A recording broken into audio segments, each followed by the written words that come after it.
The O'Reilly Factor is on tonight. I campaigned on the promise of change. Change we can believe in. That was 4 years ago during President Obama's first State of the Union address. But the changes in America have mostly been bad. Tonight, we'll have analysis from Senators Marko Rubio, Chuck Schumer, Joe Manchin, and Fox News analyst Charles Krauthammer. An incredible story out of Indiana. He started to walk up the wall backwards, did a flip over her head. Eyewitnesses say a 9-year-old boy was doing bizarre things, and police agree. Is it legal? Has been investigating. Caution. You are about to enter the no-spin zone. The Factor begins right now.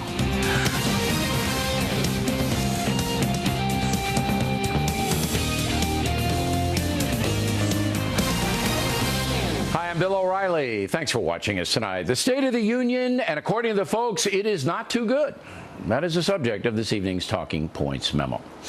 Rather than having me bloviate about the State of the Union address tonight, let's take a look at the most recent poll about the USA. That poll was conducted over the weekend by NBC News and the Wall Street Journal. First question, Barack Obama's job approval. 43% approve, 51% disapprove, 6% not sure. Next, do you approve of Congress? 13% approve. A whopping 81% of Americans disapprove of Congress. The same 6% are not sure. Do you think the nation is generally heading in the right direction? 28% yes, 63% no. The poll goes on, but the most telling answer from the folks is just 3% of Americans believe the USA is a strong nation as it stands today. 3%. And so there is no question that President Obama's first 5 years in office have been troubled. Tonight, he will try to regroup, but Talking Points believes few Americans will be paying close attention to him. In fact, I predict that this broadcast you're watching right now will be higher rated on the Fox News channel than the president's actual address. We'll see. The only other modern president who had lower poll numbers after 5 years in office was Bush the Younger, and that was because of the Iraq War and Hurricane Katrina. Thus, the Obama administration has a lot of work to do, because right now, according to the poll, Americans are not believing or hoping in the president. But this country is a very resilient place, and things can change fast. The USA remains the hope of the world. No other nation can fight worldwide terrorism as effectively as we can.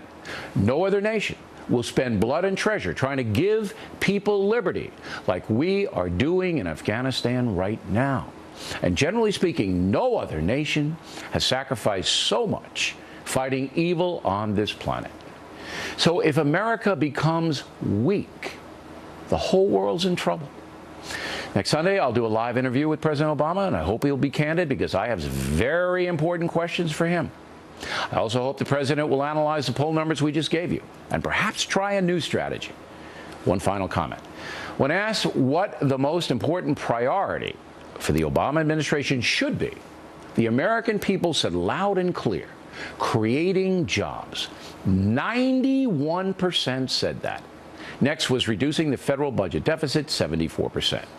So with all due respect, I think the president should concentrate on those two areas in his last 3 years in office. This country needs a vibrant economy in order for people to pursue happiness and reach their potential.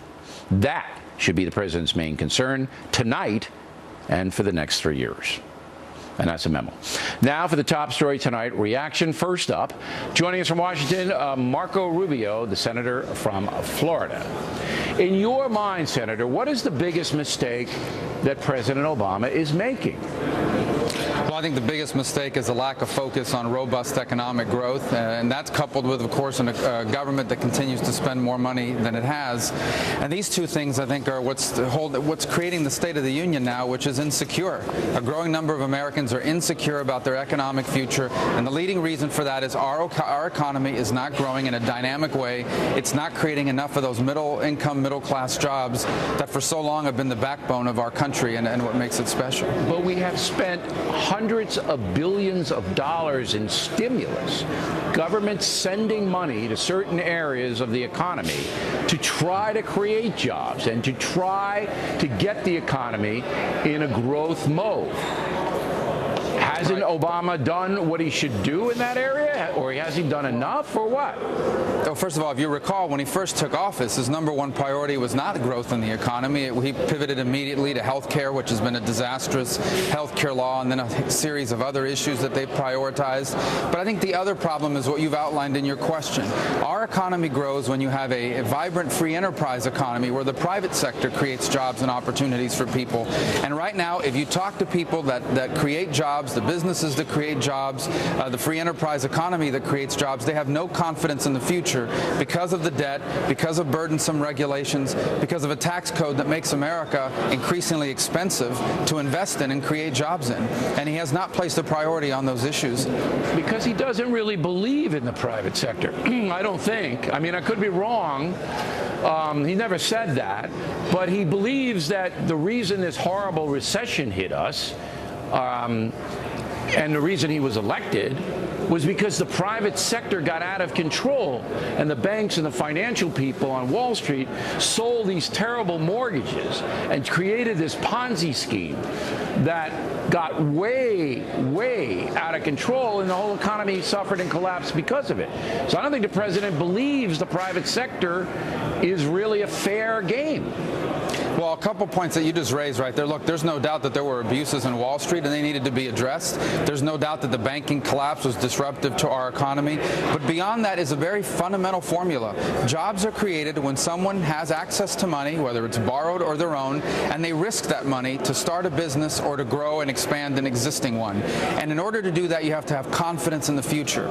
They do not have confidence in this administration because its prescriptions are always higher taxes and more government spending and regulations that make America a very uncertain place. I think you're right, but I have one thing holding me back from total agreement with you. Okay. That was front and center in the last election. Mitt Romney was the ultimate capitalist, the ultimate private sector man. Yet the people voted for the not anti-capitalist, but the guy who wanted more government intrusion. So the American people made the call. They didn't want the robust private sector guy. Why not? Well, again, every election would have to be analyzed. Those are all sorts of factors that go into deciding what direction an election goes. At the end of the day, I mean, I think that there will be a lot of studies done as to why that election went the way it did.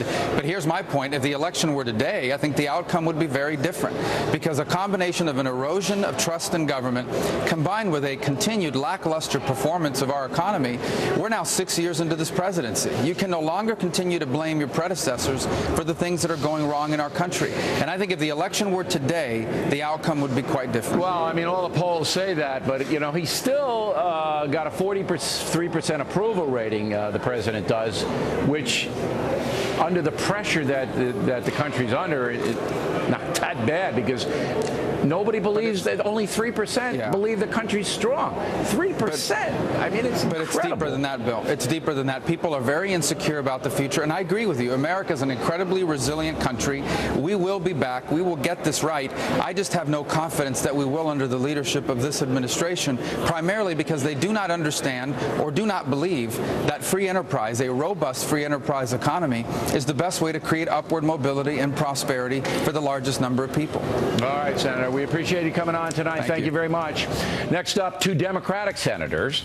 And later, Charles Krauthammer will weigh in on the State of the Union. Charles warming up. And the Factor is coming right back.